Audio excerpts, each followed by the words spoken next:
Audio Jungle.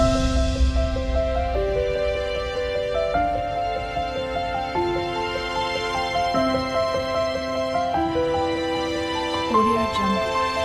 एक राज्य में एक राजा रहता था जो बहुत घमंडी था। उसके घमंड के चलते आसपास के राज्य के राजाओं से भी उसके संबंध अच्छे नहीं थे। उसके घमंड की वजह से सारे राज्य के लोग उसकी बुराई करते थे। एक बार उस गांव से एक साधु महात्मा गुजर रहे थे। उन्होंने ने भी राजा के बारे में सुना और राजा को सबक सिखाने की सोची। साधु तेजी से राजमहल की ओर गए और बिना प्रहरियों से पूछे सीधे अंदर चले गए। राजा ने देखा तो वो गुस्से में भर गया। राजा बोला, ये क्या उदंडता है महात्मा जी, आप बिना किसी की आज्ञा के अंदर कैसे आ गए? साधु ने विनम्रता से उत्तर दिया, मैं आज रात इस सराय में रुकना चाहता हूँ।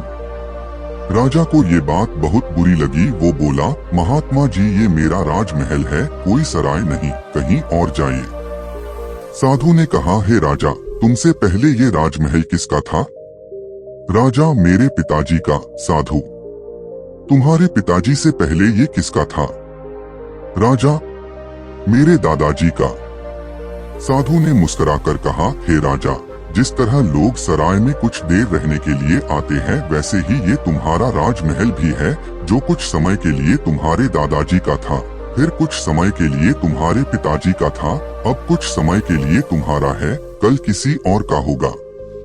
ये राजमहल जिस पर तुम्हें इतना घमंड है, ये एक सराय ही है, जहाँ एक व्यक्ति कुछ समय के लिए आता है और फिर चला जाता है। साधु की बातों से राजा इतना प्रभावित हुआ कि सारा राजपाट मान सम्मान छोड़कर साधु के चरणों में गिर पड़ा और महात्मा जी से क्षमा मांगी और फिर कभी घमंड न करने की शपथ ली। मित्रों, ये कहानी मात्र नहीं है, बल्कि इस कहानी में एक बहुत बड़ी सीख छुपी हुई है। ये दुनिया एक सराय के समान है, जहाँ कुछ लोग रोज आते हैं और कुछ लोग रोज जाते हैं। अच्छी सोच रखिए, अच्छे काम करिए, क्योंकि इस सराय से एक दिन सबको जाना है।